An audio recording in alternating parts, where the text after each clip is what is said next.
It's Friday, it's 12 o'clock and we're live in Westminster.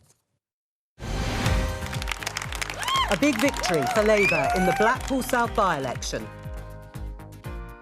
This was directly to Rishi Sunak to say we're fed up with your decline, your chaos and your division, and we want change. Conservatives suffer big losses too in the local elections. A disappointing night for us, but that's what you'd expect from parties in mid-term of government.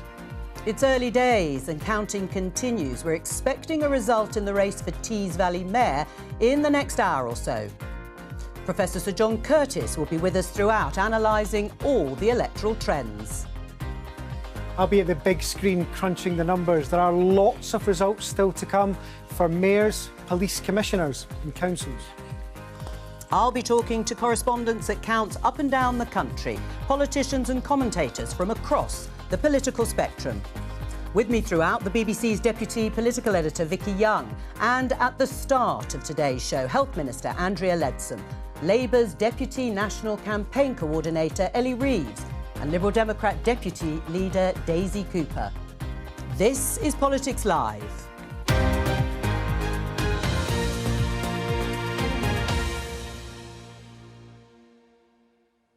Yes, hello and welcome. It's going to be an extremely busy afternoon as the results tumble in from all over the country. We have 2/3 of the results from the local authorities in England still to come in. Mayoral contests from across the country. That will influence the mood, of course, within the two main parties, and police and crime commissioners in England and Wales. So far, broadly speaking, it's been a bad night for the Conservatives, as expected. The question is just how bad as more results come in, and a good night for the Labour Party, which it had to be, of course, if they want these results to provide a sort of bedrock ahead of the general election. Now, that was underlined, their success in the Labour Party, and illustrated with that by-election win in Blackpool South, with a very impressive swing away from the Conservatives to Labour. As we said there in the headlines at the top of the programme, we're expecting that all-important result from Tees Valley and the mayoral contest there. Ben Houchin, who is the Tory incumbent, although seems to have done as much as he possibly can to distance himself from the Conservative brand, is hoping to hold on there, and that will be important in terms of sentiment within the Conservative Party. Well, to open the programme, I think we might be able to show you pictures actually there from the count, which we are expecting. Yes, there it is. They've been busy counting all morning. We're hoping to get a result perhaps within the next half an hour. But as I say, Ben Houchin hoping to hold on. There were reports that Labour had sort of left the scene, if you like, because they thought they hadn't done quite enough in Tees Valley. We will find out shortly when we go and hear the result. Vicky, that is the narrative in terms of bad night for the Conservatives, good night for the Labour Party. Is that going to change, do you think, that picture? I don't think it will very much. I think even if the Conservatives have some relatively good news from those mayoral elections, there will be lots of Conservative MPs looking at their particular patch and looking at the swing from the Conservatives to Labour and thinking that potentially puts my seat in jeopardy. So in terms of a psychological boost, yes, holding on to a couple of the mayoral elections is going to help, but it's now going to be all about that reaction from Conservative MPs in terms of whether they think that Rishi Sunak should be moved on, that someone else should come in and take over. Because, of course, the difference with these elections, they are in their own right, of course, very important. You know, making these choices about who runs your council, who your local mayor is, they are important. But we have a general election coming up later this year, and there's no way of separating out those two things. So that is what's behind all of this. And Conservative MPs desperate to see, are they closing the gap on Labour in terms of the opinion polls? And equally, Labour determined to try and make those poll leads into actual real votes. Yes, because, of course, Labour has been polling around 20 points ahead of the Conservatives. We'll see if that is broadly reflected as more results come in. And we will give you the results of some of the key councils, again, that happened overnight. And, of course, as they come in this afternoon, there has been a sort of pause this morning, obviously, while people catch up on things like sleep. But let's go to that Tees Valley count and talk to Richard Moss, the BBC's North East political editor. Hello to you, Richard. Where are we? Hi, Joe. Well, we're pretty close to getting a result here, and it looks pretty clear now that Ben Houchen will get a third term as the Tees Valley Mayor. 4 of the 5 council areas that make up the combined authority that the mayoralty covers have declared. All 4 of them gave a significant lead to Ben Houchen, certainly enough for him to be pretty confident that the final declaration, when it comes here, will go his way. Now, it's not 73% as it was in 2021. He and nobody else expected that. Labour have pushed him closer, but it's clear, I'm pretty sure now that he's, barring something very strange happening, that he has won. Now, he will have done it to some extent on his own personal appeal, because there was a lot of reporting around the fact that he was trying to distance himself from the Conservative Party brand and Rishi Sunak as Prime Minister. Has that been and contributed to his possible win here? Certainly, because he has made it clear, as you say, that this is a vote about who leads locally, who's the best person for the Tees Valley. He made it quite clear this was nothing about Westminster politics. I saw a lot of his social media feed, and there were a lot of voters who would say, look, I'm never going to vote Conservative again, I'm sick of the government, but I will vote for you, Ben Houchen. And that's been borne out by the results. Hartlepool, for instance, where the Conservatives had a very bad night on the council, they lost 6 seats, Labour gained 8 and got control of that council back. Ben Houchen came on top in the council votes, in the votes there in that council area for the mayoral elections. That's a clear indication that his appeal goes beyond the Conservative Party. So I suppose Rishi Sunak will take solace from the fact there is a Conservative still capable of winning this area, but whether it means much for the parliamentary election, the MPs he needs to keep in this area, that's another matter, because Ben Houchen would see this as a very personal win and a very personal vote. I mean, it was sort of totemic, wasn't it? Or it is still, the Tees Valley, when it came to the issue of levelling up. Very much something that Boris Johnson would claim was sort of his mantra. Is that sort of dream still alive there? Well, I think for the Conservatives it was crucial to keep hold of Ben Houchen, because otherwise who's going to shout up for levelling up? Who's actually going to deliver on the ground, potentially, developments that the MPs, that the government can point to as evidence that it is making a difference? Now, there are obviously a lot of disputes about whether enough difference is being made in this area. There's a lot of poverty still. There are a lot of areas of clear deprivation. And one of the arguments during the campaign was enough of any of the kind of big developments, for instance, the regeneration of that steelworks site, really filtered down at the moment to ordinary people in this area. But to have someone waving the flag here was crucial. So if Ben Houchen had lost, that probably was the last hope, really, for Conservative MPs here, who've been keener, I have to say, to attach themselves to the colours of Ben Houchen, what he's doing, perhaps, than what's going on in Westminster. Richard Moss there in Tees Valley. Thank you very much. And, of course, we'll go straight back to the count when we have sight of a result. Andrea Leadsom, it is quite something, isn't it, to hear there from Richard Moss, and the evidence was very clear from the campaign literature, that Ben Houchen was divorcing himself pretty well from the Conservative Party brand because of where it is in the polls, languishing 20 points behind. What does it say? Well, I completely disagree with the analysis that's just been put forward. Ben Houchen is the absolutely archetypal Conservative in his views, creating opportunities, creating growth, working his socks off for his local communities. And likewise, many, many hundreds of Conservatives, including many Conservative MPs, have been up in the Tees Valley campaigning for him to get him over the line. So if he wins today, I think what that says is 2 things. One is that our policy, Rishi Sunak's policy of levelling up, is working. People are listening, and Ben Houchen has delivered for Tees Valley. But the other thing I think is that, Labour have been very smug about last night. And of course, they would have hoped very strongly to have won Tees Valley if they want to have their, as Angela Rayner called it in Harlow, which they also lost, their pathway to power. So I don't think Labour has much to be smug about when they see a result like Tees Valley, which is at the heart of Conservative levelling up. Ellie? I don't think the Labour Party are smug about anything. We've fought for every vote at this set of mayoral and local elections. We fought for every vote in Blackpool. In Blackpool, we saw the 3rd highest swing from the Tories to Labour in a post-war by-election, and we're really pleased about that, but we're not complacent about what it means. So I don't think there's a smugness there. The thing about Ben Houchin is that he did run a campaign that was very much distancing himself from the Conservative Party and the Conservative branding. You know, if you look at his social media posts and his leaflets, it would be difficult to tell that he was actually standing under a Conservative ticket. But no, that's not right, Ellie, because everybody knew he was a Conservative. What they were doing is exactly what voters should do, and that is to look at the track record and to look at the Labour opponent and think, is that person going to deliver? No. So if people have chosen to vote for Ben Houchin, it's because of his delivery as a Conservative on the levelling up agenda. It's not something to do with his social media.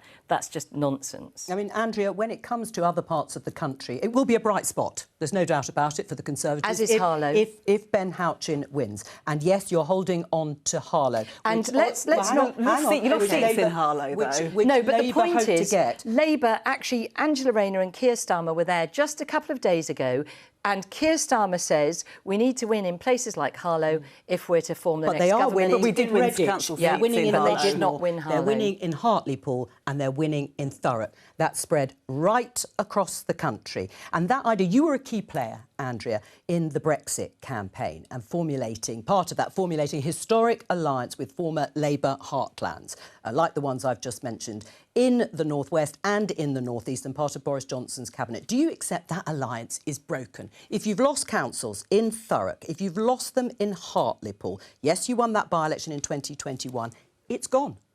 So it's been a really tough night for the Conservatives. And first, I'd just like to thank all of those amazing ex-councillors and candidates who've worked their socks off over many years and over the campaign for their communities. It's been very tough for them. Let down by the National Party. Well, but equally, it is understandable. You know, post-COVID, post-Ukraine invasion, we've seen a cost of living crisis, unprecedented. The pandemic was unprecedented. And what we have now, after many years of supporting people, we now have sort of a hangover of inflation, of people feeling very fed up with the lack of recovery. You've been in government all during that time. Totally agree. But the point is that people feel fed up. So I totally understand why they're either staying at home and sitting on their hands. But what I don't think last night is showing is that there's a massive love for Labour. Well, let's see. I mean, Ellie, what do you say about that? It is about sealing the deal. I'll just show you one result that's come in from Swindon. Labour have held on to it. I think we can just show you there 29 seats required for a majority, and they're on 41. The Labour Party, the Conservatives, a long way behind. They're on 15.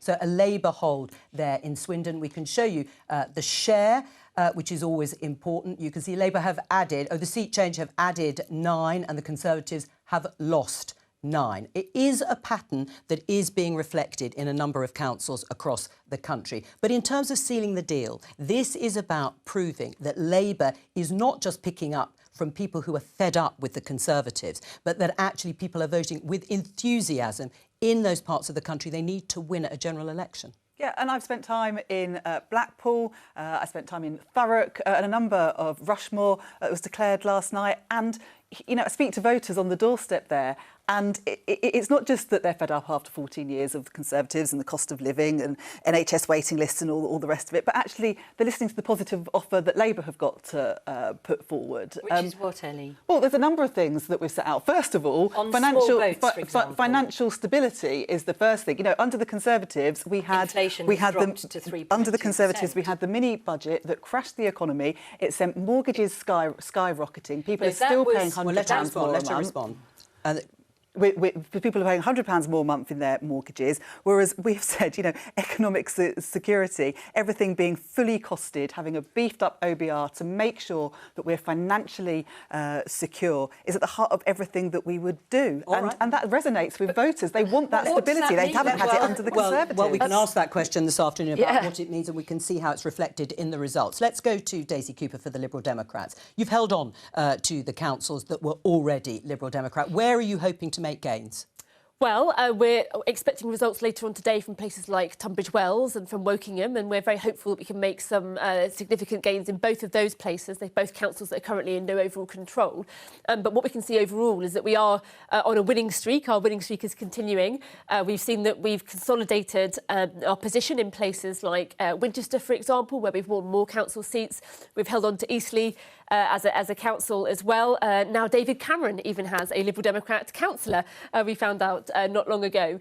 So we are making those significant gains, particularly in those places where we're really keen to, and where we're ideally positioned to win seats off the Conservatives at the next general election. All right, let me just bring you another result here, and this is from Norwich. It is a Labour gain. They did actually have it in the past. They only needed to win back a few seats to actually hold it. Again, it was hung, but you can see there Labour Party on 20 and the Greens with a strong performance there on 14. If we show you there the seats that have changed hands, Labour have lost one, the Greens have gained one, but that is a Labour gain from no overall control there in Norwich. Let's get a sort of overview of where we are in terms of the seats and the number of councillors with my colleague Nick Eardley. Hi, Joe. Yeah, it kind of reflects the conversation you were just having, actually, because if you look at the tally we've got so far, 38 of 107 councils in so far. This keeps changing in the last few minutes. But you can see Labour are doing pretty well, maybe not quite as well as they could have, but they are up 65 seats. In the last few minutes, the Lib Dems have just overtaken the Conservatives, actually, in terms of how many seats they've won so far. Obviously, a long way to go. But that number that the Conservatives are on there, down 142, that is really, really bad. As things stand, they are on course to lose about half of the seats they're defending, which would be at the upper end of their worst fears. So it's a bad picture for the Conservatives at the moment. Have a look at this. This is what it means in terms of councils that have changed hands so far. Labour are up 4, the Conservatives are down 3. Norwich, you were just discussing there, is the hung council that's gone to Labour. But when you're in the party HQs on a day like this, you're trying to figure out what this means for the national picture. And that is really bad for the Conservatives. Down 14 based on 2021. 2021, they had a bit of a bounce from the vaccine rollout. Boris Johnson was on a bit of a high, but that's still a bad result so far. You can see there that Labour are up 5%. Pretty good. Again, maybe not quite as good as they would have hoped. What does it all mean for Westminster elections is the question a lot of people will be wondering today. And we've got a bit of a sense with the by-election in Blackpool South, which was very good for Labour, very bad for the Conservatives. Have a look there. 7,600 majority for Chris Webb. So interesting, I think, that Reform came within 117 votes of beating the Tories into second place. That will really worry Conservatives in parts of the country where they think Reform could pose them a problem. There's what happened to the vote. The Conservative vote down massively, almost a third. Labour the main beneficiaries on that one. But I think this is my graphic of the day so far, because that is a huge, colossal swing. 26% from the Conservatives to Labour, the third biggest swing since the Second World War. Joe, you'll know the other two bigger swings were in recent by-elections as well. If you're a Tory MP waking up this morning, or it's afternoon now, isn't it? If you're a Tory MP sitting down for your lunch this afternoon and you're wondering, what on earth do all these results mean for me? That's really going to worry you. Well, as you say, it's been a long night, of course. It is the afternoon now with that Blackpool South by-election being declared overnight. And we'll talk about that in just a moment. But this set of local elections and mayoral contests and police and crime commissioners, the last major electoral test before a general election that could be within a matter of months. And there has been talk on this programme about any threat to Rishi Sunak's leadership in terms of being the head of a Conservative party still languishing in the polls and what these elections might do to that threat. Well, let's hear from the Prime Minister himself. He's in his part of the country in North Yorkshire. Let's listen to Rishi Sunak. Obviously, it's disappointing to lose good, hard-working Conservative councillors, and I'm grateful to them for all their service in local government, keeping council tax low and delivering services for local people. But we've still got lots of results to come as well. And there are also things that I would point to. Harlow, for example, where Keir Starmer held a rally just on Wednesday saying that was a place that he had to win to be on track to win a general election. That hasn't happened, and indeed we're still waiting for the result in the Tees Valley mayoralty just near to here, which is obviously a very important test as well. Rishi Sunak there talking up, of course, Harlow, because it was one of those areas that the Conservatives held onto despite a threat there from Labour. He's in North Yorkshire in his constituency, and we're waiting, of course, for the result of a new mayoral contest, a new mayoral post, which is York and North Yorkshire. Hopefully we'll get that this afternoon. But let's find out where we are in terms of the state of the parties with our elections expert, Sir John Curtis. Welcome to you. Or just before we go to you, let's just show you this has just come in from Blackburn. Labour have held on to it. They needed 26 seats required for a majority. They got 29 and independents were 13. But let's have a look at actually what happens in terms of seats that have changed hands. Well, they've lost 4 and independents have gained 8. Now, that is because there had also been resignations prior to these local elections of Labour councillors who have quit over the issue of the Israel-Hamas war in Gaza. And you can see those independents, the number of seats have gone up by 8, but Blackburn is still a Labour hold. Just a quick response from you, Ellie. That is a pattern that has been replicated in parts of the country with large Muslim populations. Numbers of Labour councillors quitting. Just how worried are you about that trend? It's a reminder that particular issues can be very damaging electorally. Yeah, I mean, independents always do better in local elections than, for example, at general elections. But we know that there's work to do to build trust with the Muslim community, and we know how much people feel very strongly about what's happening in Gaza and the devastation there. So we recognise there is work to do, Joe, in relation to this issue, and we'll continue to engage with communities and build back that trust. All right, let's talk. Just very yes. that just for 1 second. That in our political editor in the West Midlands is saying that Labour are briefing there that they believe that they're going to be defeated in the West Midlands mayoral race. We're not going to get the result of that until tomorrow. That's Andy Street.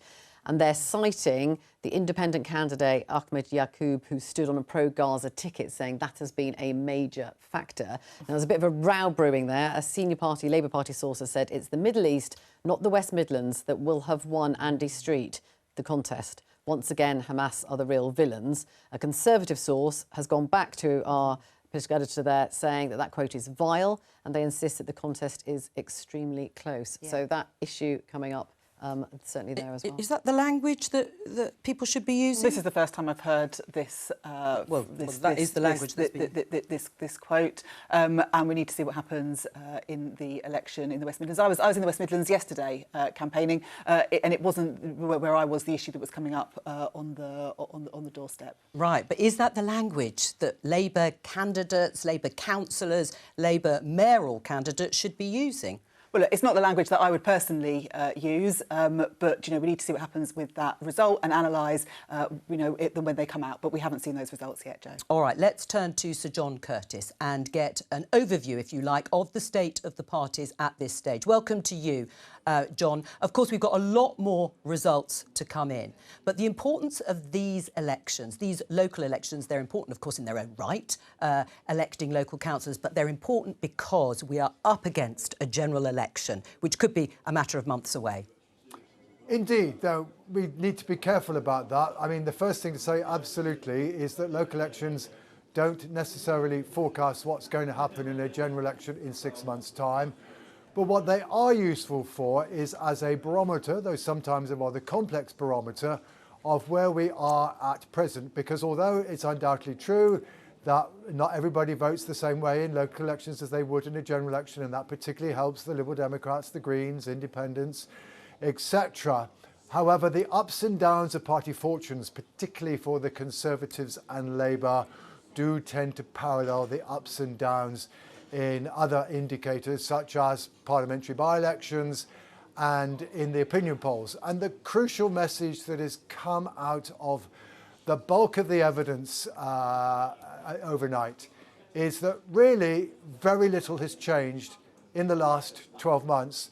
And what we've seen today is very redolent of what we've been seeing throughout the last 12 months. That is that it looks as though Conservative support may be down a bit on last year. Labour may be edged slightly up. Liberal Democrats may be slightly down, but nothing really has changed. But of course, that's what the opinion polls have been telling us. The opinion polls have been telling us that the Conservative Party has not made any significant progress in narrowing Labour's lead.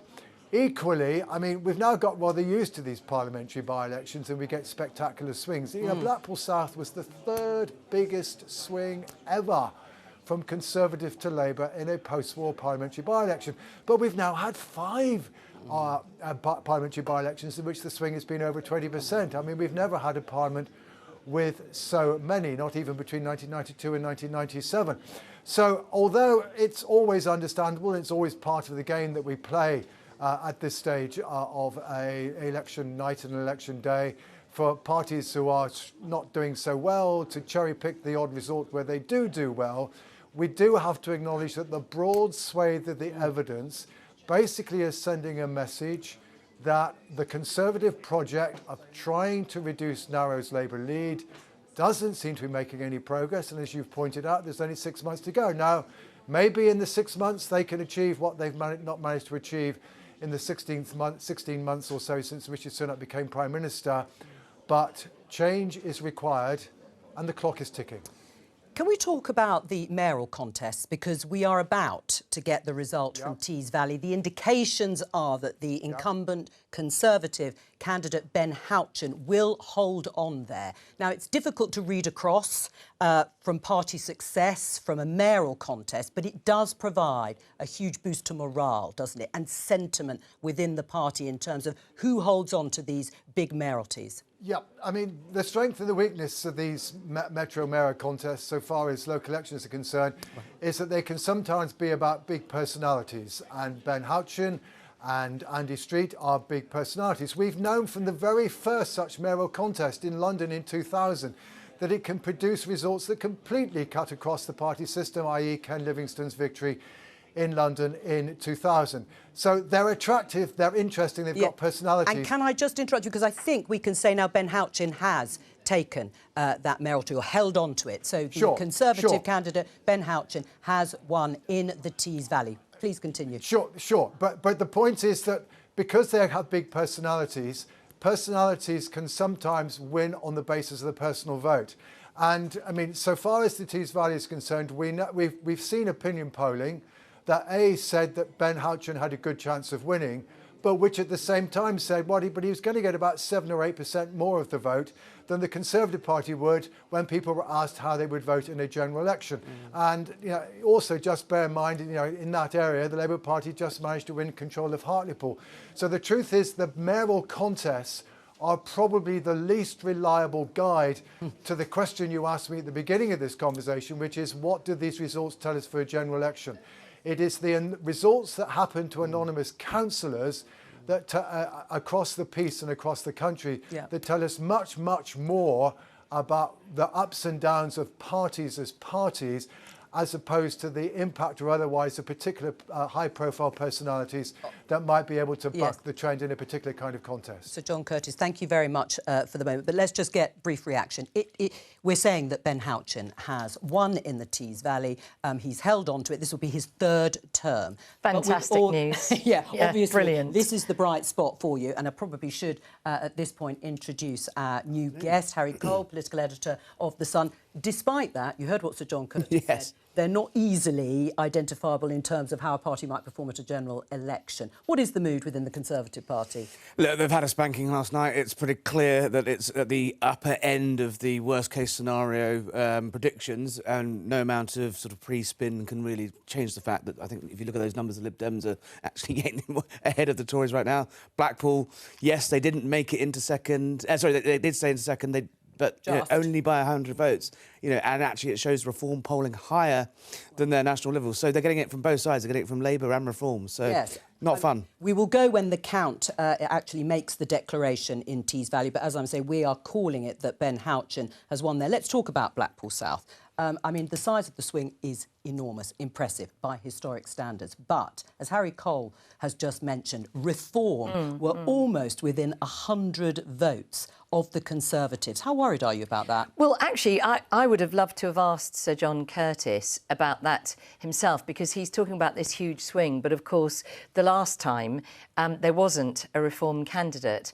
And as you've just said, Reform were snapping at the heels of the Conservatives. And obviously, Reform voters would potentially, as an alternative, choose to vote Conservative on the whole. So I'd be interested to know what that says about the swing. So it might be, statistically a huge swing, but Reform, what that says to me is that we need to do much more to win back our Reform voters. So what would you change? What would you change then? Are you saying that the rebels on the right of the Conservative Party I wouldn't call them rebels, Jo. Well, they are. Two of them have put letters in of no confidence. Oh, I see. You mean MPs, not Reform voters. Oh, no, sorry. Rebels in the Conservative Party, that they are right in terms of changing policy and changing policy now. Well, what I actually think is that Rishi Sunak is totally focused on the things that really matter to people. So creating the conditions for inflation to come down, having a £900 tax cut for working people. But it's clearly not feeding through, is it, to voters? It's all everywhere. very recent. And as I said at the start, the challenge we have right now is after the COVID pandemic, after the cost of living crisis where inflation hit 11%, people are not yet feeling that they're in a good place. And so it's understandable that people are fed up. But we also do need to look at, in 2021, the Conservatives were at a high point because there had been this huge support for the public, for jobs, for Boris Johnson. Of jobs. Is the answer change the leader? No, millions of jobs were saved, thousands of businesses were saved. We'd rolled out the COVID vaccine faster than anyone else in Europe. People were on a high, and that translated, with Rishi as Chancellor, into support for the Conservatives. I mean, the thing is... Well, the other question for John Curtis... Well, never mind about one. questioning John Curtis, I'll ask him. But that does leave people with the feeling that it was better under Boris Johnson if you're a Conservative voter. That wasn't the point I was making at all, Jo. I'm not sure whether that's, the fantasy of some politicians and on the right, the Tory party, that he could come back, I think is fairly delusional this side of an election. Let's not remember why he had to go in the end, which was he couldn't form a government.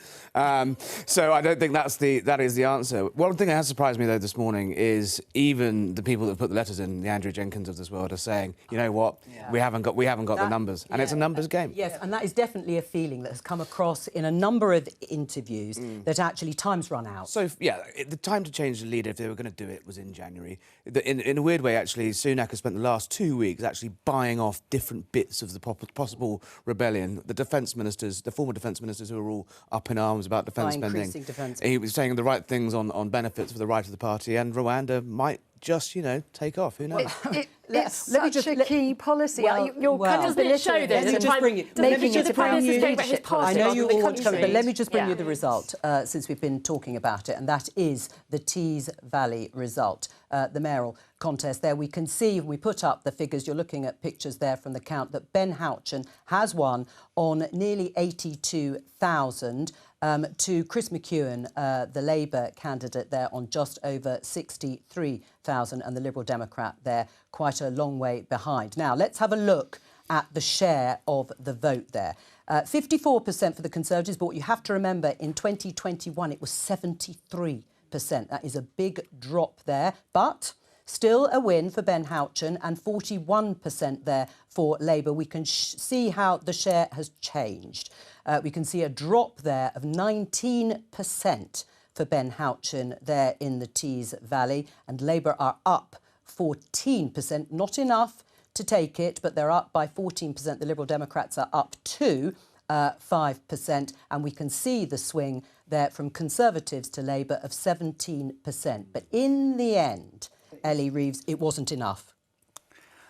it was a very, very hard challenge to win the mayoralty in the Tees Valley. And we talked earlier on the programme about Ben Houchin's campaign and him distancing himself from the Conservative Party.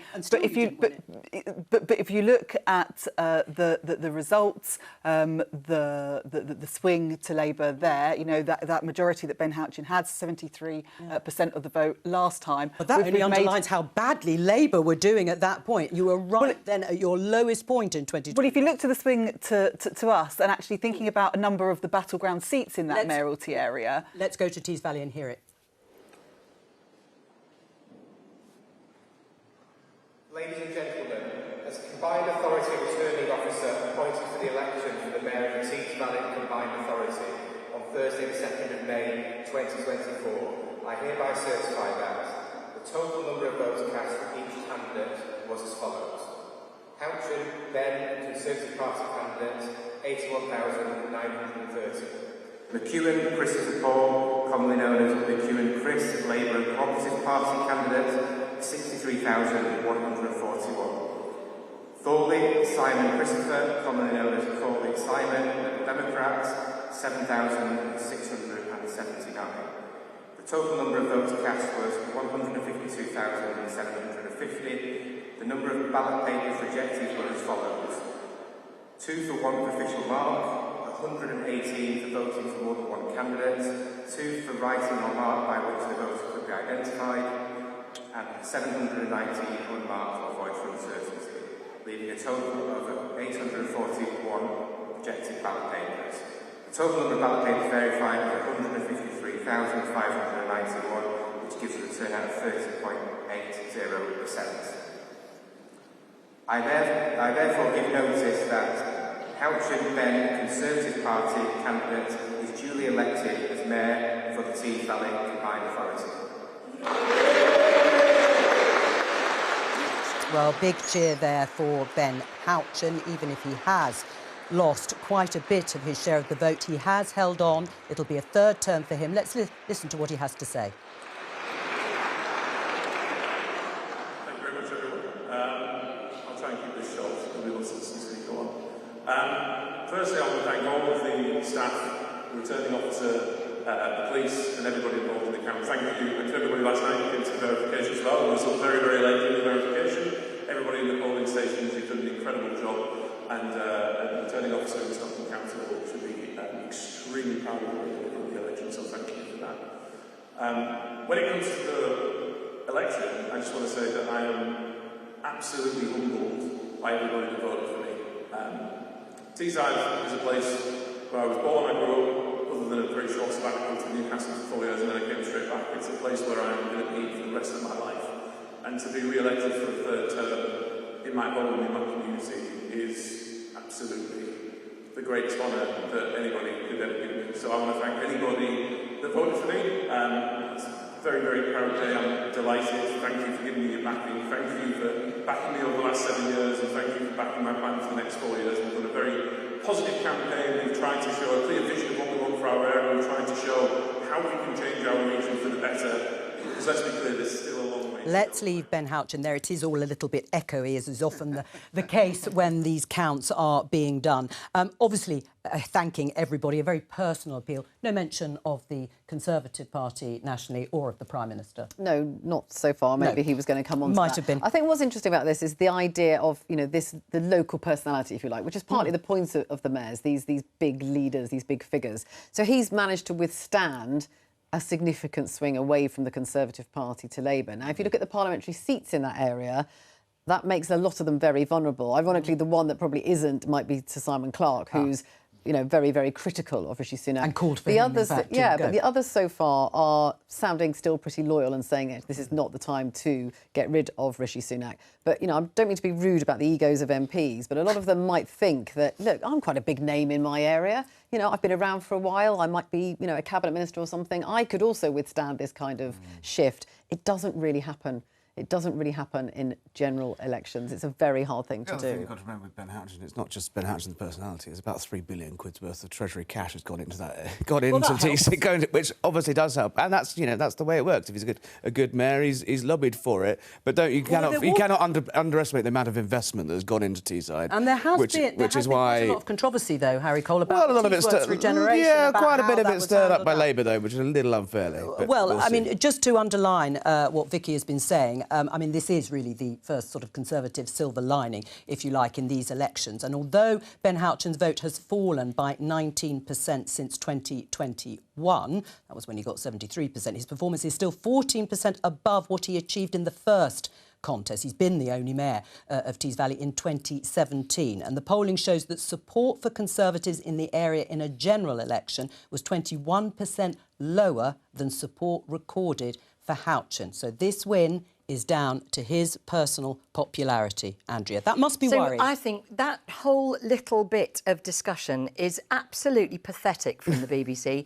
This is a superb... you and Vicky. Yeah, no, but no that one, is no pathetic. one is decrying. He's won. All you're saying is he's had this big swing away from him. No, I'm sorry. No, I am indignant. Yes, you are. No one is taking away from Ben Houchin. Harry's just tried to suggest he's had a £3 billion bung from the Treasury. Well, he has. This is all credit to a mayor who's done an absolutely brilliant job in a key part of the levelling up agenda for this government. Under pressure, this is an absolute testament to the Conservative government and to the levelling up agenda that have backed Ben Houchin, and it is absolute testament to him as a good Conservative, his focus on his area, his support for his communities in negotiating to win, to apply for the funding that is available for the levelling up programme. You've made your speech, but actually we can show exactly why it's not down necessarily to the Conservative government. This was his poster. My promise to you, or one of them, I'll deliver flights to Malaga and Tenerife from Teesside Airport. Nothing about the Conservative Party. And nothing about Rishi Sunak. No one is taking away from his victory, his personal victory. But the evidence, Andrea, is very clear that it was despite the Conservatives and not necessarily because of them. This is another one. We're backing Ben. Where's the Tory logo? Where's Rishi Sunak? Where's the Conservative Party in that?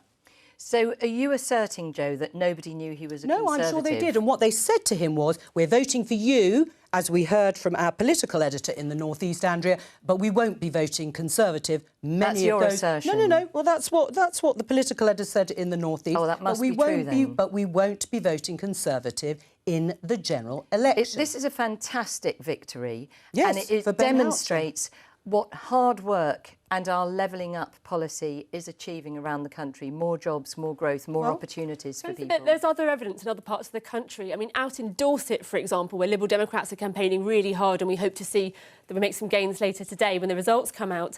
Down in Dorset, the Conservatives were putting out leaflets saying that they were distancing themselves from the National Conservatives. Their leaflets actually said, we want to distance ourselves from the chaos of Westminster. We've got Conservative parties around the country in this set of elections calling themselves the local Conservatives, saying, please don't punish us for what National Conservatives are doing in Westminster. This is not a new phenomenon in British politics, is it? How many Labour MPs had Jeremy Corbyn on their... I mean, come on. Well, you fight the battle in front of you. That's politics. Right. The idea that we're suddenly shocked at the idea. It still makes the point that there are Conservatives in this election who are trying to distance themselves from the embarrassment of Rishi Sunak. That's the point we're making. But on that, Ellie Reeves, you should have perhaps taken that mayoralty.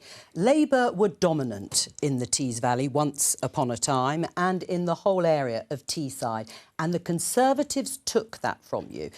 They took it and he now holds on to it, Ben Houchin. Conservative or otherwise, Labour did not win. Well, look, it felt a lot of the time like Ben Houchin was fighting a campaign against the Conservatives. He didn't see any mention of him. I've done that. Sure. But so were we. So I don't know that it's quite the victory that Andrea is saying that it is for the Conservative Party. Nevertheless, there's also a swing to Labour in that set of results. And if you extrapolate that to the swing that's needed to win the battleground seats in Tees Valley at the general election, Redcar, Darlington, Stockton seat, actually, on that swing, I think we'd take those seats. So, although we didn't take the mayoralty, we've certainly gained a great deal of ground in an area where we need to win seats at the general election. But it goes back to the point, we don't take any votes for granted. We're not complacent about anything, and we'll continue to work hard and speak to people in that Tees Valley area so they can put our trust in us at the general election. Because, as I say, Andrea, when you look at areas like Hartlepool, that was a very low point in 2021.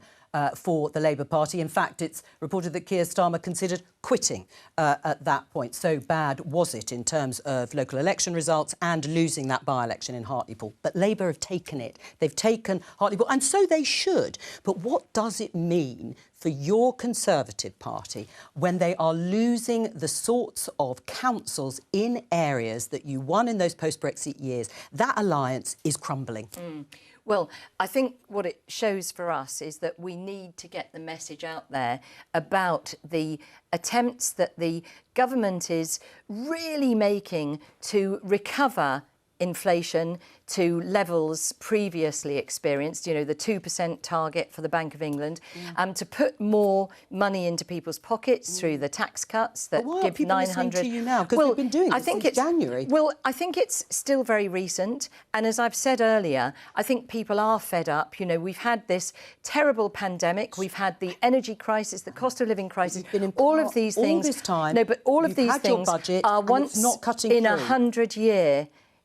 Once in 100-year events, global events. If you look around the world, other economies are also struggling. Our growth has been better than many others in the G7 and in Europe. And I understand that. No, but I understand that, which is why I'm saying that's why people are fed up. And if you compare, a lot of these seats were last fought in 2021, which is when the reverse was true. We'd come out of lockdown, we'd just managed to vaccinate all of our population. People's jobs and livelihoods had been supported by a Conservative government. In 2021, that's because we're now facing... the vote was for whoever was running the country in Scotland, Wales and England. All right, hang on, Andrea. Let me just get a bit more analysis from you, Harry. In terms of what Andrea is saying, there isn't long until a general election. No. What's going to have to change in order to narrow that gap? The poll lead nationally of 20 points. Locally, we are seeing these losses in key parts of the country, whether it's in Hartlepool, Thurrock, Redditch, Rushmore. I think what the problem that the government have now is even the most optimistic people within the Tory party who were saying, look, I'm looking at that 20-point poll lead and I just don't buy it. I don't believe it. In my patch, it feels fine. But now we've got what John Curtis there very elegantly said. You've basically got a party that, if they were on a similar poll level, this is exactly how they'd be performing. So it is going to be a bit of a wake-up call. It's been a long wake-up call to happen. But I think the issue is now the party are in a bind. They're blocked in by reform on one side. They're losing voters to Labour, and they've left it too late to do anything about it. Let me just show you these pictures that have been running. It's George Galloway, who is the MP for Rochdale, for the Workers' Party of Britain. You can just see the back of him there, wearing the hat at the count in Rochdale. Of course, that was something of a disaster for the Labour Party, that he won that seat in a by-election. He said he was doing it for Gaza. There have been councillors quitting the Labour Party. Ellie, what's your prediction for Rochdale? I'm not going to make predictions for Rochdale. And, you mentioned the Rochdale by-election. We, of course, couldn't stand a candidate in that by-election. It was a bit of a disaster. And we took the decision to not stand there, which was regrettable. And we will move to making sure that we've got a candidate in place for Rochdale to go on and fight the general election. Right. I mean, again, this is a part of the country, usually very traditionally Labour, but is being challenged very much either by independents or, in this case, the Workers' Party for Britain. Yeah, we talked before about the fact that independents generally fare better in local elections than they do in general elections. But likewise, I said that we know that we need to rebuild trust with the Muslim community, and that's something that we're working really hard on. Let's just show you the result in Welwyn, Hatfield. I think we could show... Oh, I don't think we've got the full result. Because, actually, I should remind ourselves and viewers that many of these councils are not up in total. They're not have all their seats being elected. They are up in what we call thirds. That makes it more difficult for one or other party to take control. Sometimes they can stay as they were. But here it is in Welwyn Hatfield. It is a hung parliament, no overall control, 25 required for a majority. Labour on 20, the Liberal Democrats there on 15, the Conservatives on 11. But if we show you the seats that have changed hands, again, a sort of salutary lesson there in Welwyn Hatfield, and the local MP there, or not far away, is Grant Shapps, the Conservative MP. It's hung, but Labour have gone up by 8, Liberal Democrats by 2, and the Conservatives have dropped by 10. If we have a look at the share, it's quite close there, 32% for Labour, 21% for the Liberal Democrats and 35% there for the Conservatives. This, Vicky, again, it's going to make Conservative MPs who hold the seats either in or close to these key councils nervous. Yeah, that's Grant Shapps' parliamentary seat, isn't it? So that's another one. And as you say, it's all really feeds into the mood of Conservative MPs who, yes, they will be happy about any victories in the mayoral elections, of course they will, but they will then be looking at the shares of the vote and the direction of travel. And I think what's frustrating and worrying them so much is that there doesn't seem to be any sign of that gap closing between Labour and the Conservatives. So all the levers that Rishi Sunak's pulling, he's trying all sorts of things, it just doesn't seem to be making any difference. They just feel like the electorate have stopped listening to them. Now, we're not in the general election campaign yet. So what they say to me is that they're now holding out hope that, look, people aren't that interested at the moment. You know, of course, these kind of things, the turnout's much lower in local elections, and they're hoping that when it comes to a general election, people will focus more, that there will be more questioning of Labour and Labour's policies and what they would do in government, and they hope that that is what is going to save them. But as you were saying, these are real votes being made here, and it's not looking good for the Conservatives. Every time, Joe, you'll know this, every time a politician comes on you ask them about polls on television, they say, oh, well, we're the only polls that matter. Well, here it is, laid bare. Except, of course, people can vote differently. Sure. In local elections. These are local elections, it's not the general election, it's just that the temperature of England and Wales, or parts of it, because everyone has an election somewhere in England and Wales, the temperature is being tested here.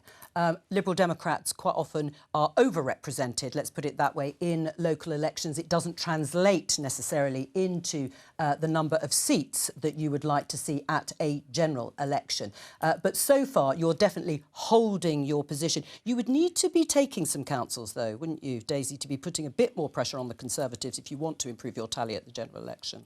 Well, as you know, we're in second place with the Conservatives in around 80 seats around the country, and those are the seats in which we're campaigning really hard and hope to win seats off the Conservatives when the general election is finally called. We have so far consolidated our position in places like Stockport, in Winchester, in Eastleigh, and it may well be that by the end of today, we still think we've got the best may yet still be to come.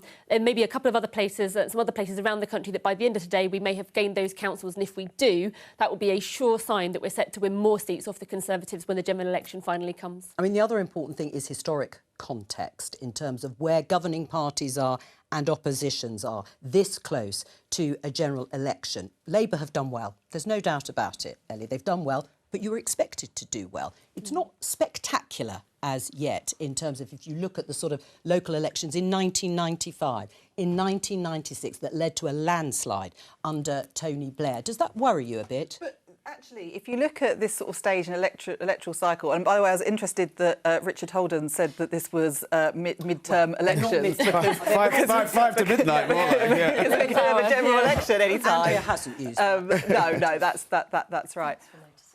But actually, governing parties would normally do better at this stage because there's normally a pre-election bounce. You know, as the party of government does their pre-election budget, as they set out their pre-election, kind of policy giveaway, and that hasn't happened. So you would actually expect the governing party to have a bounce rather than go backwards, which seems to be happening with this set of results for the Conservatives. Well, and that's a fair point, isn't it? Well, I mean, what are you going to change? Well, because we don't have a manifesto out, Joe. So in that how sense, close do we have to be to see those polls change? Well, it's not really that so much as I just don't agree with what Ellie says, which is that you'd see a bounce because we'd have set out our manifesto, which we clearly haven't done. But what we are seeking to do is to cut taxes and to see real wages rising and so on. So completely right, it's not mid-term. But on the other hand, I mean, what I would genuinely like John Curtis to opine on is the fact that in 2021 we massively outperformed. It was a high watermark. So actually, you know, this result is a function of that high watermark. And I would be interested genuinely to know whether, taking that into account, are these results as disastrous, or is it in fact the case that a lot of Conservatives are sitting on their hands at the moment because they're a bit fed up and actually will come out? And turnover is a very important point here too. You know, we've seen in some of these local council turnouts as low as sort of 30%. I mean, in Blackpool South, I think it was 32%. It hasn't been particularly low. I mean, a little bit lower perhaps in the Tees Valley, but not by much, because you know, Andrea, local elections, important though they are, particularly this close to a general election, don't tend to see high turnout. So we're going to get the all-important, of course, projected national share later on in the afternoon, when that will give us an estimate, and it is an estimate, as to how, if people had voted the same way nationally, where the parties are. And that will be very important in terms of the gap between Labour and the Conservatives, and exactly what sort of percentage of vote share you have, and of course for the Liberal Democrats too, and other parties. Just briefly, Vicky, you may be able to bring us... There's just a couple of things from our political editors around the country. Yes. As you know, there are lots of them are at Counts and all the rest of it. The BBC political editor in Yorkshire is reporting that some of the smaller parties there are saying they think Labour have won the York and North Yorkshire mayor. Labour, though, aren't saying this, so it's certainly not confirmed in any way, but that's what some of the other parties Difficult there... for Rishi Sunak, it's in his backyard. Yes, he did, I think, vote, as we were saying, vote in that area. And then this is an update from... Remember, we were talking earlier about the West Midlands, where there's been a bit of a row because Labour had been briefing that they thought they were going to be on course for defeat in the West Midlands, and citing the independent candidate who was standing on a pro-Gaza ticket, saying that was a major factor. Now, a senior party source apparently had said to our political editor there, it's the Middle East, not the West Midlands, that have won Andy Street that contest. Once again, Hamas are the real villains. Now, we've had a response on the record from Labour to say that the Labour Party has strongly condemned this racist quote, which has not come from anyone who is speaking on behalf of the party or whose values are in the party. So, yet again, this all that being... was pretty swift and clear in terms of that condemnation. Just on the smaller parties, other parties and independents. Oh, we're going to pause now because I think Richard Moss, my colleague, has an interview with the Tees Valley Mayor, Ben Houchin. Lord Houchin, Ben Houchin, congratulations on your victory. Obviously, Conservatives haven't done hugely well in these elections. Why do you think you won? Because we've been able to deliver, and we've showed real delivery for people. The things that I said I would do when I was elected in 2017 and 2021, we've done. And that's not just what I'm saying. People can go out and see it in the local area. They can go and touch it and see it for themselves. People have jobs. We've increased employment by 5.4% since I was elected. Now, there's still a lot more to do, but what I think people have done is they've seen the progress that we've made, and they want to see more of that, which is why they've re-elected me for a third time. How much do you think this was a personal vote for you, though, rather than the Conservatives? You're much more popular, aren't you, than your party, even in this part of the world? That's very kind of you to say, Richard. I don't know. I mean, the honest answer, I just fight for every single vote. I do my best for the local area. I try and do what I think is right. And again, we can't get away from the fact that Rishi and the government have helped us a huge amount. Like I say, we're from the Treasury in Darlington to the Freeport to more help in devolution. You know, we can't do all of these things if we're not working with the government. And so I'm thankful for them for the support that they've given me. You weren't so keen, though, to put Conservative on some of your posters, though, were you? It was very much a Ben Houchin personal campaign, and you were keen to emphasise that this was a vote about who leads locally in Westminster. That's obvious, but that might also be seen as saying, well, actually, I don't really want much association with the Conservative government in Westminster because it ain't popular. Well, I'm not sure about that, because we had Rishi Sunak during the campaign. He came up. We were happy to show all of the fantastic work that he's done and that he's supporting us in this local area. And nobody pretends that I'm not Conservative. The people of Teesside, Darlington and Hartlepool know the party that I stand for, and I've never shied away from that. But it's absolutely true to say that I've always put our area first, and I always will. Does this, though, give any solace to Rishi Sunak that he can win a general election with Conservatives winning here in Teesside, or is it about Ben Houchin winning, really? There's always a chance, but I keep saying that what we need as a government and as a country, the government need to continue and do better at delivering for people.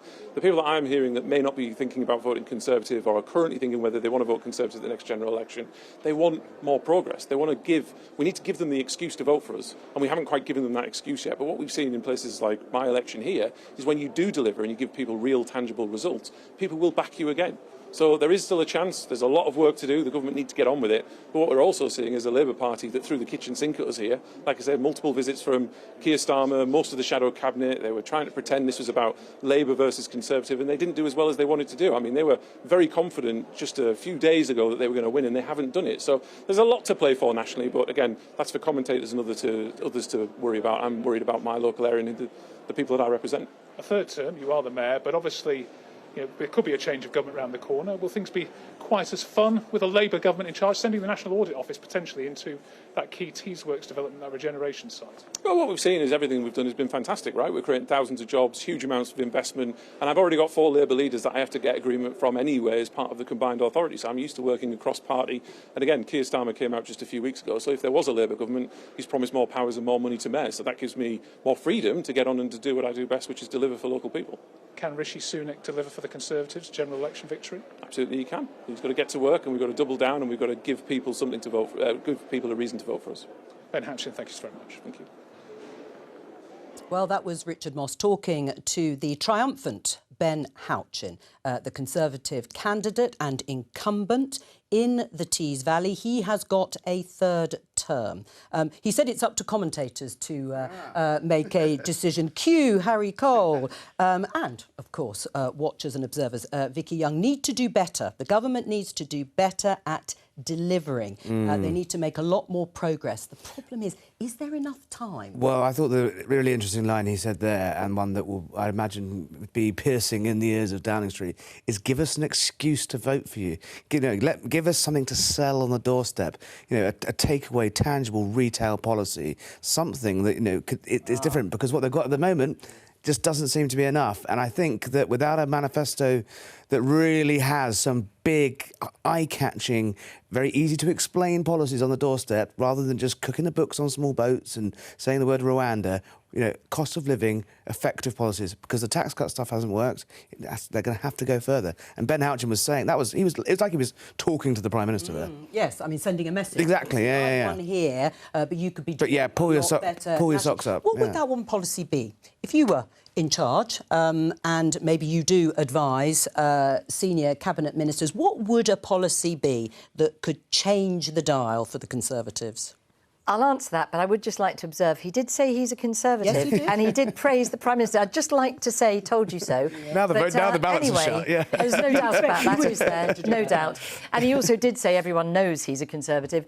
But actually, in answer to your question, I would certainly like to see those flights taking off to Rwanda. And I think for a lot of people, they have felt that is sort of totemic of delivery. You said you would stop the small boats. We saw people dying in the Channel just last week.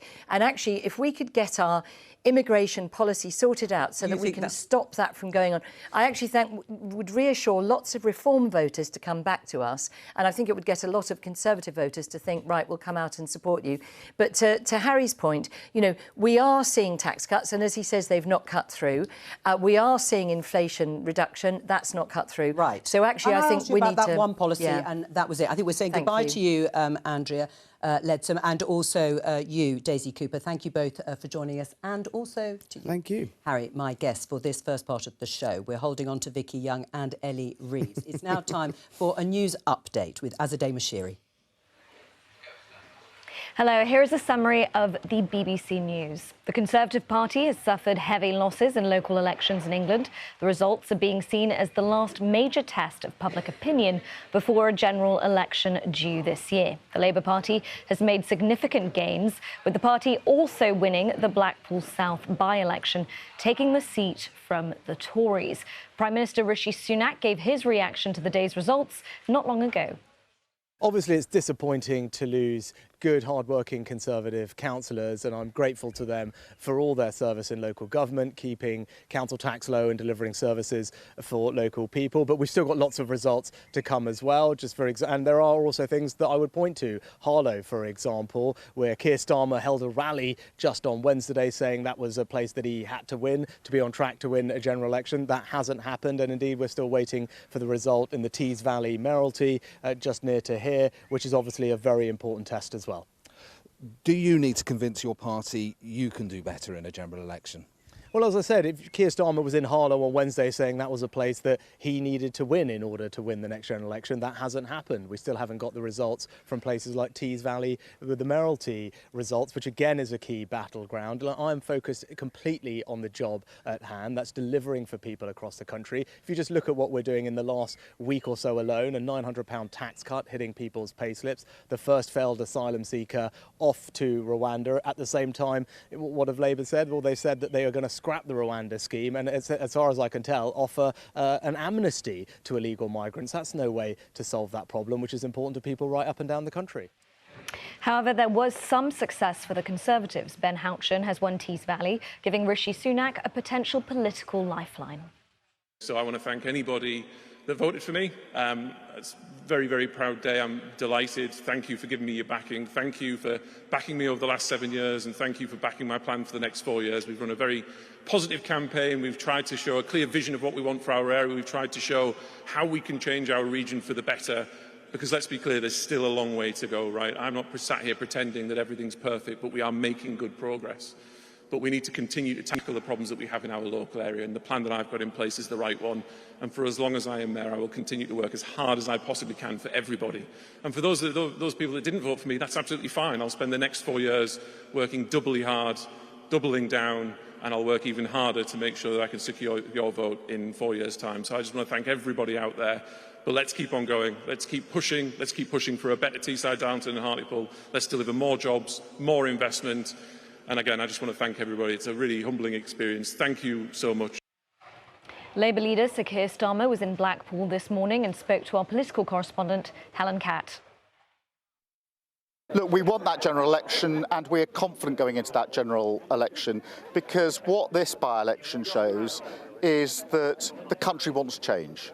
This is a very clear divide now. We've had 14 years of failure and decline. We've just got chaos and division from the Tories. People want to turn the page on that and go forward with Labour and our positive plan for the country.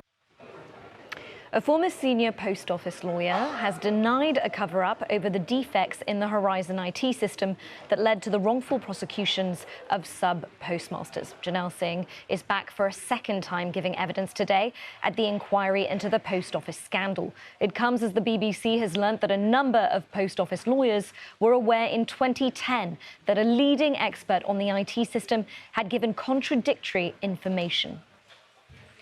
The government has been defeated in court for a second time for not doing enough to meet its targets for cutting greenhouse gas emissions. Environmental campaigners argued that the energy minister signed off the government's climate plan for reaching net zero by 2050 without evidence it could actually be achieved. The High Court ruled today that the government will now be required to redraft that plan again.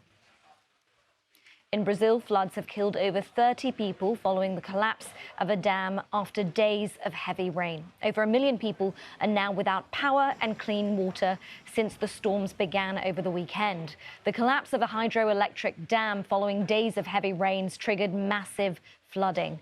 More than 60 people are still believed to be missing. A Chinese spacecraft has taken off this afternoon, aiming to become the first mission to collect rock and soil samples from the so-called dark side of the moon, which is not visible from Earth. It's uncrewed aircraft, but could pave the way for China's ambitions to put a person on the moon by 2030. The 53-day mission aims to bring around 2 kilograms of lunar samples to Earth for analysis. Now back to elections 2024 with Joe Copen. Thank you very much and welcome back. Let me introduce new guests for this part of the election special on Politics Live. Mark Harper, Secretary of State for Transport for the government, and Ellie Reeves is still with us from the Labour Party. Joining Vicky Young here is Rachel Cunliffe from the New Statesman. Welcome to both of you. Well, just before we went to the news, and you heard again, the Tees Valley mayoralty has been held by the Conservative Ben Houchen. He is obviously extremely pleased to hold on, and not least the Conservative Party, because that is a rare silver lining in the results that have happened overnight, because the Conservatives have lost councils across the country. But there are many more results to come, including more mayoral contests and police and crime commissioners. Labour are triumphant in Blackpool South. That was in the by-election. In the parliamentary seat there, with a historic swing from Conservatives to the Labour Party, but also Reform, who came within about 100 votes or so of the Conservative Party, and that will be very worrying for the government. I think we can go to Rochdale and talk to the MP there. Perhaps just before we do, there's George Galloway, who is the MP for Rochdale. He won in a by-election there just recently for the Workers' Party of Britain. George, just before we come to you, I just want to show you some of the analysis of areas with high Muslim populations. This is key ward analysis, changes since 2021, and you can see there that Labour has lost support, 16% down. The Greens have benefited, and they are up 14%. The Conservatives down 10%, and you can see their independents at the end have gone up 9%. Let's return to George Galloway. We had the result, George Galloway, in Oldham. Labour lost that council. But in Rochdale, where you are, there is no chance of Labour losing the council there. They are in command and only a third of the seats are up. That's right, isn't it? Yes, although I can tell you we've won landslide victories in our two target wards and come second more or less everywhere else throughout the whole town, not just the constituency of Rochdale, but the Haywood and Middleton constituency, which is also in the borough of Rochdale. So we're the second party in the town now, which is a considerable achievement. The one thing you haven't mentioned, probably not in yet, but I'm here to tell you that we have won a landslide victory in the Longsight ward in Manchester against the deputy leader of the Labour council there. And also Blackburn. I don't know if you're across the fact that Labour have lost control of Blackburn, and what used to be called a day or so ago Galloway-backed independents are now in command. So I actually think, Joe, that this is a major story emerging. Not just the Labour-Tory dichotomy, but Labour's hemorrhaging of votes well, you in traditional use the word, areas. you're using very emotive language, landslides and hemorrhaging, but actually Blackburn, Labour's held Blackburn, just as a correction. But I take your point that you're doing well in some key wards, and these are important elections, and a reminder to the Labour Party that issues like the Israel-Hamas war in Gaza are very, very important to many voters, especially those areas with large Muslim populations. But is there any evidence, George Galloway, that this would translate into any sort of win at a general election in terms of another seat, or even your own? Well, I don't know when landslide became a motive. If you could see the piles behind me, you'd know what I meant by landslide. But yes, I think we are in a good position against Angela Rayner, for example, not very far from here in the Longsight area. But at a general election, George Galloway, are you saying you're in a good position at a general election? Yeah, to win against Angela Rayner, to win in the Gorton constituency in Manchester, to win in Oldham East, to win in Blackburn, where Craig Murray, the former British ambassador, is our candidate. Yeah, absolutely. I think that can translate. I mean, and as for holding Rochdale, you can put your house on that one. All right, I'll bear that in mind, George Galloway. I mean, just to look at the differences in terms of what is being said about what should happen in the Israel and Gaza conflict, because Labour's ceasefire motion in the Commons in February, you'll remember, calls for Hamas to release and return all hostages and for an immediate humanitarian ceasefire, which means an immediate stop to the fighting and a ceasefire that lasts and is observed by all sides. Do you disagree with any of that?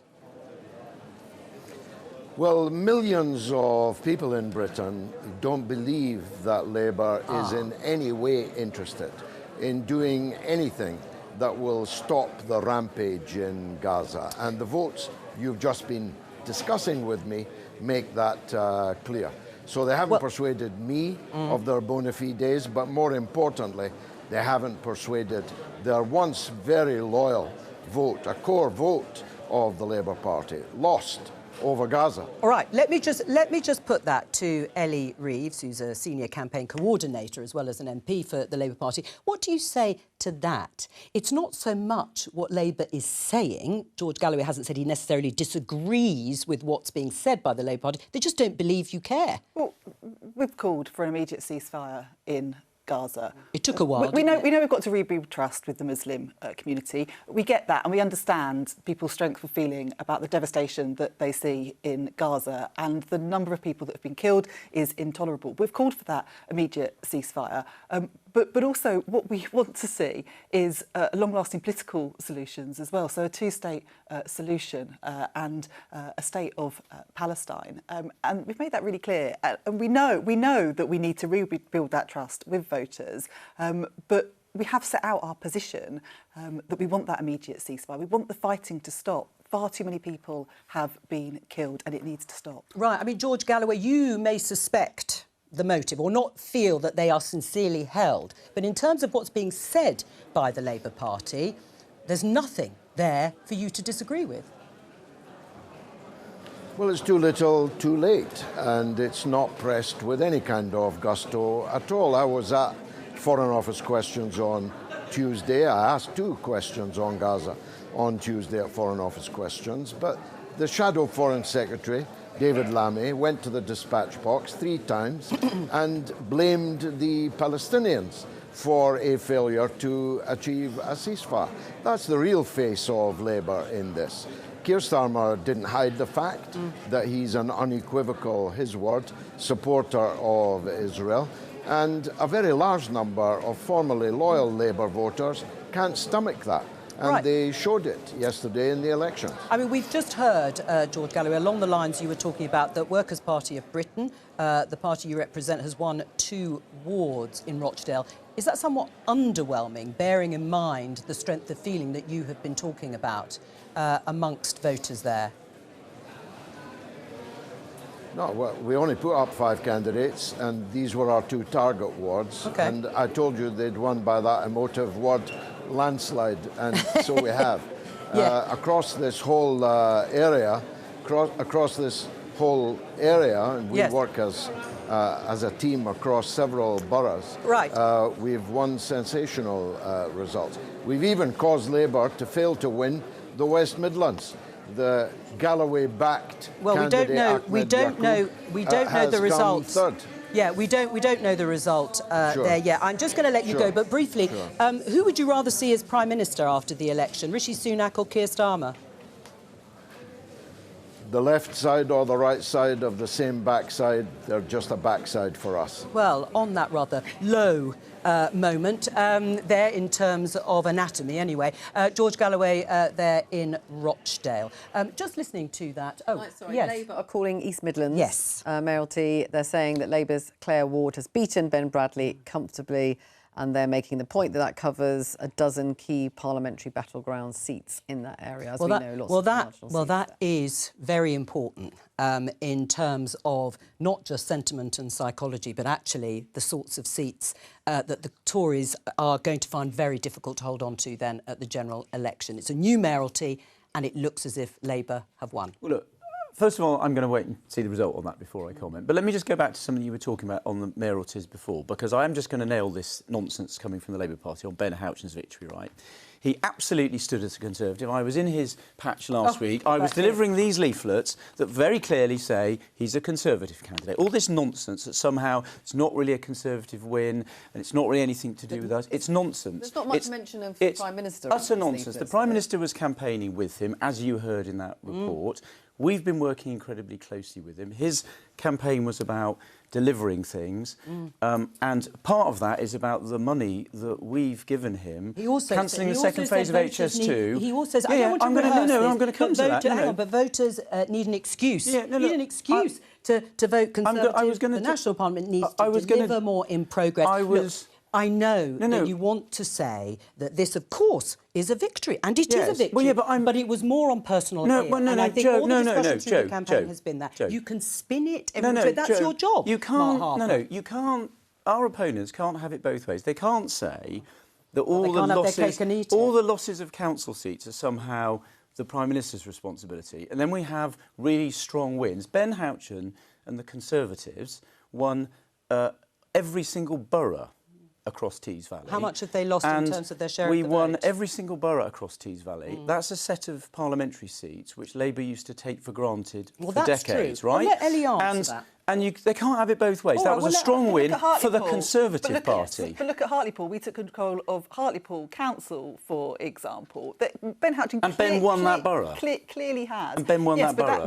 And he's a Conservative candidate. But this is the point, isn't it? Ben Houchen ran a campaign which distanced himself from the Conservative. That's not true. I've seen the social media posts that have gone up. I've seen the leaflets, Mark. He distanced himself from the Conservative branding. No, and that's how you account from Hartlepool and then Ben's overall result. And also, there's also been a swing away from Ben as well, and I think we need to bear that in mind. All right, I'm sorry. Look, I was quite. I'm sorry.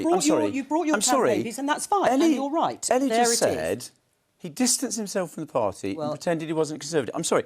The leaflets are in our colours. They say he's a Conservative, and the Prime Minister was campaigning with him. That is not true. All right, that we've line. shown It's not two true. pieces of campaign literature that state quite the obvious, the opposite, I should say. There's absolutely no mention of conservatism, and there's no mention of Rishi Sunak. But noted, Ben Houchen has won.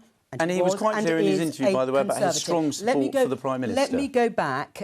Yes, well, I suppose he can say that now he's in the comfortable position of having won. Said that beforehand yeah, as well. He may have done. But I think, in general, I'm not going to rehash all of the arguments, but in general, he did not make a lot of the Conservative Party at a national level or Rishi Sunak. I just want to return, following, because there's a correction on what George Galloway had said in terms of the number of candidates being put up in council elections in Rochdale. He said it was there were sort of 5 of them, but actually there were 13, and they've won 2 wards, so many more than actually George Galloway knows about, it seems, in Rochdale. But generally, what did you make of what he had to say on this important issue and the threat to the Labour Party? Rachel? I think George Galloway is using his platform exactly the way that you would expect him to do as an MP, and as an MP whose reason for being in Parliament seems to be to cause as much difficulty, as much trouble, as much of a headache for the Labour Party as possible. 2 things can be true. It can be true that Labour's vote among the Muslim community in areas where there is high Muslim populations is down. We've seen that in Rochdale and across other council seats. It's also the case that that isn't a significant issue when looking ahead to a general election, simply because of where those communities are based, urban areas where Labour's vote share is very high. So yes, I think it is something that Keir Starmer and the Labour Party should be aware of and should be thinking about. But in terms of a general election, the seats that they are trying to win, marginals, and where they really have to worry about shedding votes, I don't think it's as much of a challenge for them as George Galloway liked to make out just there. Let's talk about the East Midlands mayoralty, because this was and is a new position. Labour confident, Vicky, that they were going to take this. It sounds as if they have. This question of bellwether, what we call bellwether regions, bellwether seats, it does look as if Labour is making strong progress in areas that were traditionally Labour. But the really important thing for them in terms of a majority at a general election is to make significant progress in areas like the West Midlands and the East Midlands to a certain extent. And this would certainly go towards that. It would. I mean, Labour sources are very keen to point out the levels they have to climb to. You know, looking back at the last election under Jeremy Corbyn, how far behind they are. I mean, they say, and this is why they say, look, we don't want to be complacent, but they genuinely do really recognise how much they've got to do. You know, when people talk about the red wall and the blue wall, you know, one Labour source was saying, look, we need all the walls. We need any wall we can get our hands on, any wall we can get over, because you need to win 150 seats. You know, it's never been done before, that you need a double-digit gain in every region. So, although, of course, these results are looking very positive for Labour, they do have a long way to go. And they are definitely still slightly concerned about the stay-at-homes, about the undecided voters, because they do know that there's a huge amount of, you know, they've got a huge amount of room to make up. Well, I hope you're good at climbing is all I can say, Ellie, after that metaphor and analogy. I'll just remind everybody of the results of the Tees Valley mayoralty. Very, very important in terms of the sentiment and mood and morale within the Conservative Party. We've had both Andrea Leadsom and now a cabinet minister talking up about how important it is and how much Ben Houchen is Conservative, which of course he is. There he is, winning with nearly 82,000 votes to Labour's challenge from Chris McEwen on just over 63,000. It's a third term for Ben Houchen, and in a moment we'll hopefully talk to Sir John Curtis to talk about how important these mayoral contests actually are. Because it's not easy, is it, to read across, either for Labour or the Conservatives, in terms of how that might play out in a general election, because these are not parliamentary seats. These are big personalities, these are big figures who have their own personal appeal. So, of course, Ben Houchen, great, because he's a Conservative. If Labour win the East Midlands, right, that's marvellous for the Labour Party. But in terms of what actually happens at a general election, how much can we take from it? Well, a couple of things. Firstly, I hope you'll be very balanced and won't. If Labour claim a lot of credit for the East Midlands result, if that goes the way you said, I hope you'll then remind everyone, you know, Ben Houchen won that as a Conservative. People can't have it both ways, right? But I just say, in terms of the read across, first of all, Ben won every borough across that region. So consistent support across Tees Valley. That's an area which was Labour for decades. I would argue they took it for granted, I think, which is part of why the delivery that Ben's been delivering has got Conservative results. If Labour were on course to do really well, they'd be having to win places like that. If they can't win a mayoralty in the Tees Valley, that tells me they're not doing well enough. And if you'll permit me just to answer Ben's... I'll come back. I was going to come back to answer the question you posed me about what Ben said about reasons for people to vote for the general, so I'll answer that. Let's talk to Sir John Curtis, because hopefully he just heard what you said there in terms of Labour can't take the Tees Valley mayoralty, then are they really on course to do as well as they think? They've taken Hartlepool, John, in terms of the council having lost that by-election in 2021. What's your response to what Mark Harper has said? Well, let's first of all, let's get it straight. I think Ben Houchen deserves every congratulation for having succeeded in holding the seat, and not only in holding the seat, but actually still, down from what he got in 2021, which was truly remarkable, but actually also doing noticeably better than he did in 2017. However, let's just look at three things, looking not just at the Tees Valley, but also West Midlands. Number one, although Ben Houchen won Hartlepool in the mayoral contest, the Labour Party still gained control of Hartlepool Council, which kind of, begins to raise questions about the read across. Secondly, as I pointed out a while ago, though I slightly underestimated the figure, one of the polls that was done about in Tees Valley, which again said it was pretty close, also asked people how they would vote in a general election.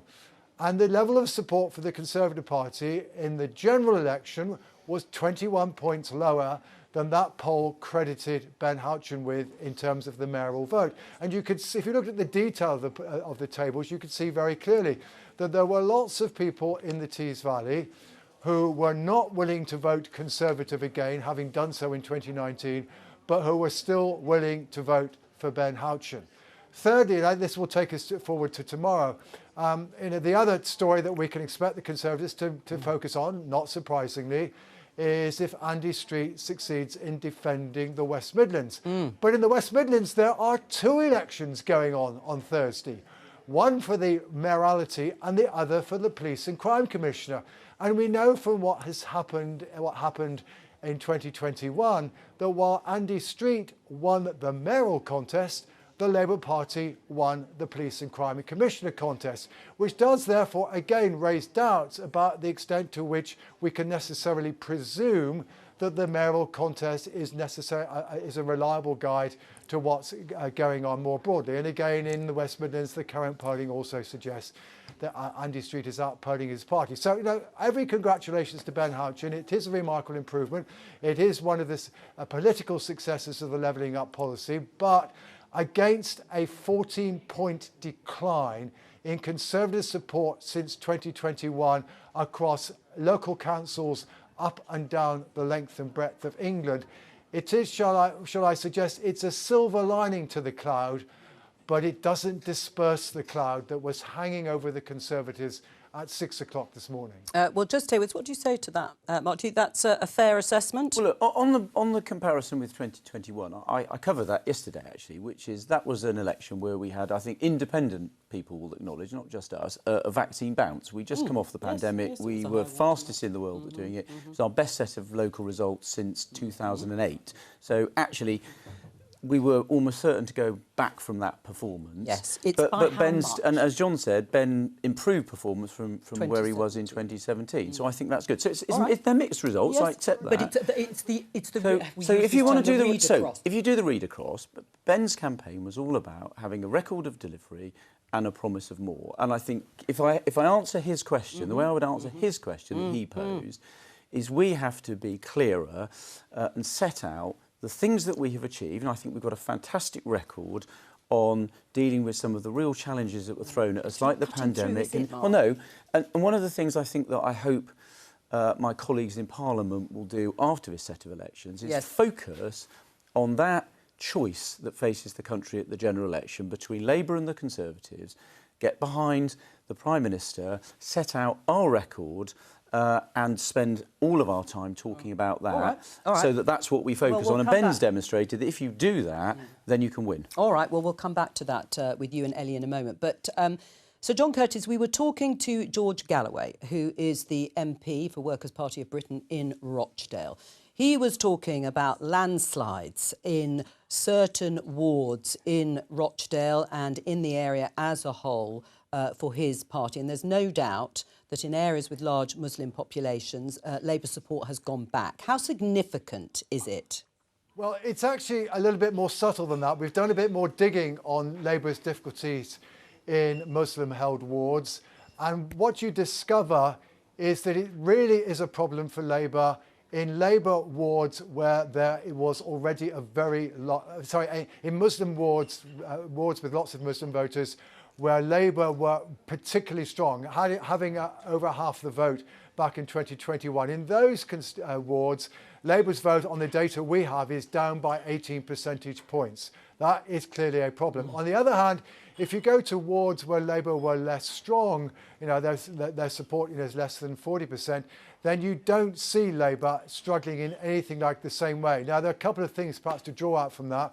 One is, of course, we shouldn't necessarily assume that the only people who vote Labour who are upset about Gaza are those who identify as Muslim. Yep. There is plenty of polling evidence out there that other Labour voters are unhappy about it as well, and that perhaps therefore this becomes clearer in wards and in areas where there really is a strong Labour vote and where perhaps the ethos is most disturbed by what Sir Keir Starmer's stance. But the second thing, of course, if that is right, is that perhaps the loss of Muslim support has occurred above all in places where it's least likely to do Labour damage in a general election. But while I've got the air, can I just also come back to Mark Harper? Mark, yes, you are entirely right that the Conservative Party did quite well in 2021.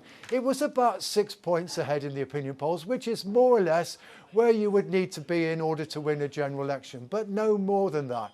So, let's not exaggerate the position in 2021. The second thing to bear in mind is this. I think you and I would probably agree that the Conservative Party did not do terribly well last year. And on all the evidence we've got, you did not do any better this Thursday than you did 12 months ago. And that therefore the broad message of the opinion polls is corroborated by these local election results, that there has been no significant change in the gap between Conservative and Labour, and that is a gap that you do need to try and narrow. Mark?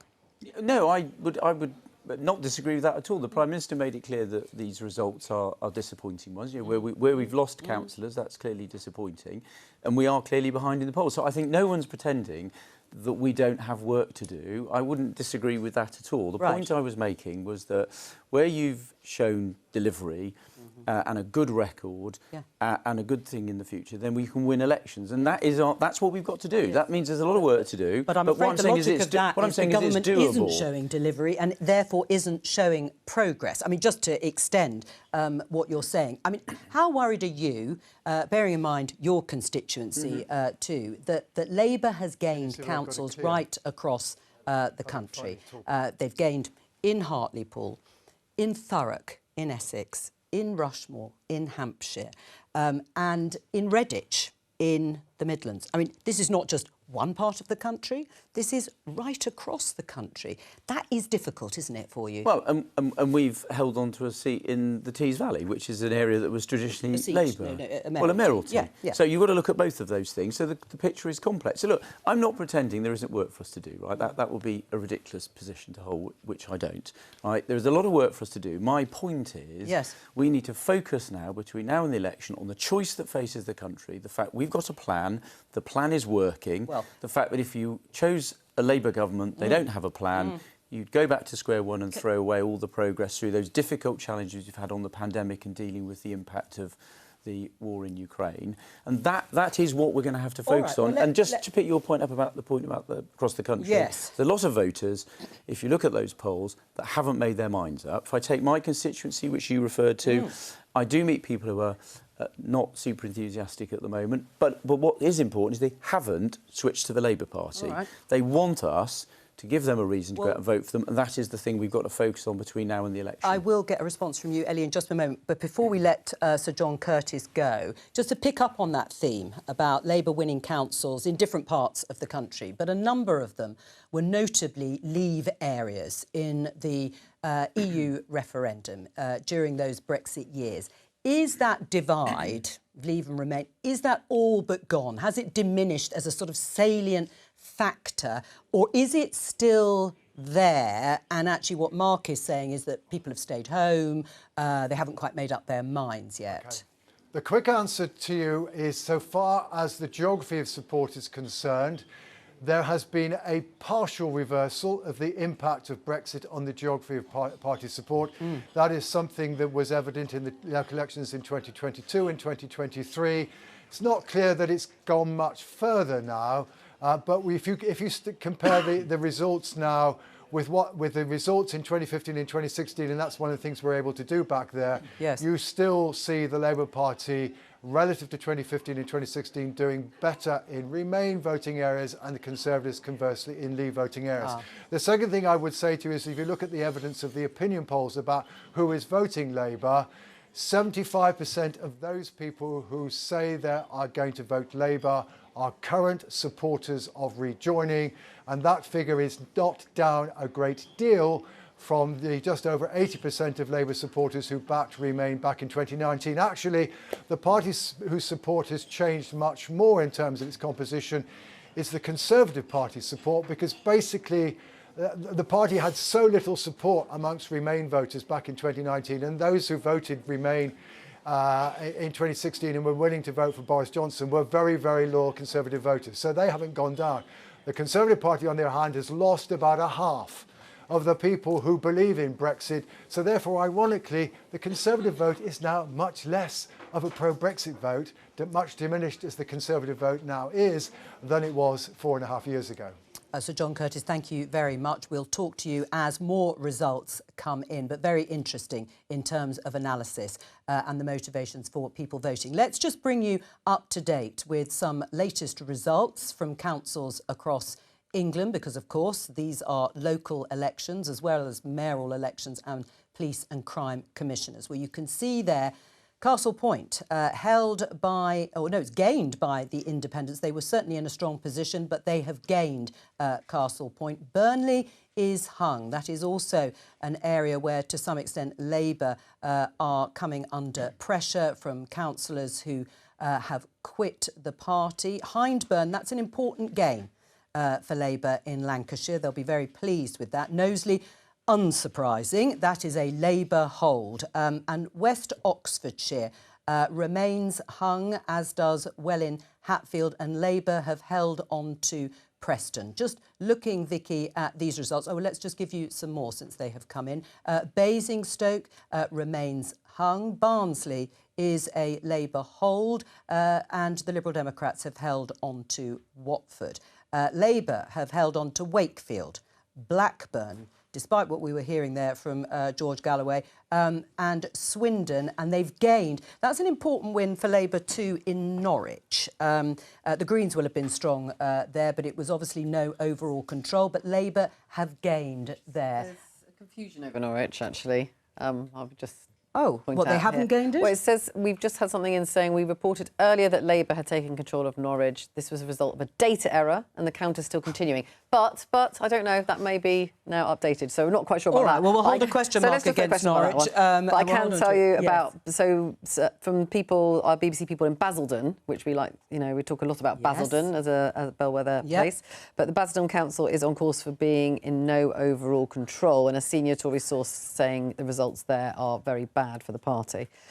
So that would be going from Tory run to overall control. So, I mean, plenty of places where Labour is doing well across the country, as you say, and in areas where they are very much looking at the parliamentary seats, looking ahead to a general election, the places where they want to do well, and I think they will be thinking that in many of those places that is exactly what's happening. Right, well, we don't know for certain, and in Basildon all the seats were actually up. It wasn't a case of thirds. I mean, that would be bad for the Conservatives, losing that to no overall control. Well, look, every loss of a hard-working Conservative councillor is disappointing. As the Prime Minister said, I've been out campaigning with lots of councillors. They work incredibly hard, and the overall record of Conservative councils is excellent. They deliver better services at lower costs. So every council that we lose means people are going to get worse services and pay more council tax. So that is obviously disappointing.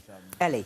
I'm not sure that I recognise that statement about council tax, because actually the councils... My local authorities, Tameside and lowest council tax are Labour councils. I'm not quite sure that... You have to compare the Band D I recognise what that statement... comparison. But, look, we're obviously getting the results coming in, and you mentioned the East Midlands Mayor. It's not been declared yet, but that will be a real test, I think, of a sort of barometer, if you like, because of the number of battleground seats there. But also, that's a new mayoralty. There isn't one of these big personality incumbents in that seat. And by the way, Claire Ward's our candidate there. Her leaflets were very, very, very clearly Labour leaflets. And I think that will be a really interesting test, particularly given the battleground seats that come under that East Midlands mayoral area. Well, let's park Leafletgate just for the moment. But if that is the case, Ellie, then when it comes to the West Midlands mayoralty, are you saying that if Andy Street, the Conservative incumbent, holds on, then it looks shaky for the surrounding constituency parliamentary seats for Labour? But Andy Street, again, See, I'm sorry. Well, all right, double standards. Well, Andy Street, again, if you look at a lot of his campaign literature, his social media, again, a complete lack of the Conservative branding. He refers himself as the unpolitical politician. He has a sort of brand distinct from the Conservatives, and we saw, and I think Sir John Curtis mentioned that last time Andrew Street was up for election, he won, but Labour won the Police and Crime Commissioner on the exact same boundary. So he clearly does have that sort of personal following and that personal brand. And I think a lot of people in the West Midlands don't actually realise that Andy Street is a Conservative. All right. Going to say? Well, look, I just thought it was a very clear attempt there to have a completely different position in one part of the country as the other. You know, well, there's no incumbent mayor in the East Midlands. I just think that is a bit ridiculous. Look, and Andy Street very clearly is a Conservative. I was with him just a few weeks ago, campaigning with him as we set out the first stage of the Midlands Rail Hub. Huge amount of investment. This is very upset, obviously, about what happened to HS2. £1.7 billion. Yes, but he's getting investment of £1.75 billion to connect Birmingham to 50 cities across the country. And he was there campaigning with me, a Conservative Cabinet Minister, on that very important policy. So he very clearly is a Conservative.